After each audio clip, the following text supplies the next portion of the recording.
മൂന്നാറിൽ വരുന്ന നമ്മൾ മിക്കവാറും ടൗണിന്റെ ക്രൗഡിൽ പെട്ടിട്ട് തിരിച്ചു പോകാറാണ് പതിവ്. മാട്ടുപ്പെട്ടി ഡാം അല്ലെങ്കിൽ ടോപ്പ് സ്റ്റേഷനൊക്കെ കണ്ടിട്ട് മിക്കവാറും ബ്ലോക്കും കണ്ടിട്ട് തിരിച്ചു പോകും. എന്നാൽ ഒരു മണിക്കൂറിനുള്ളിൽ മൂന്നാറിൽ സഞ്ചരിച്ചു കഴിഞ്ഞാൽ ഹിഡൻ ആയിട്ട് സ്വർഗ്ഗതുല്യമായിട്ടുള്ള ഒരു സ്ഥലത്ത് എത്തിപ്പെടാൻ വേണ്ടി പറ്റും.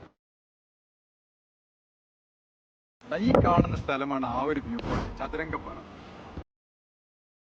കേരളത്തിൽ വെച്ചിട്ട് തന്നെ ഏറ്റവും മനോഹരമായിട്ടുള്ള ഒരു റോഡാണ് മൂന്നാറിലെ ഗ്യാപ്പ് റോഡ്. ഈ ഒരു ഗ്യാപ്പ് റോഡിലൂടെയാണ് നമുക്ക് ഈ ചതുരംഗപ്പാറയിലേക്ക് എത്തുക.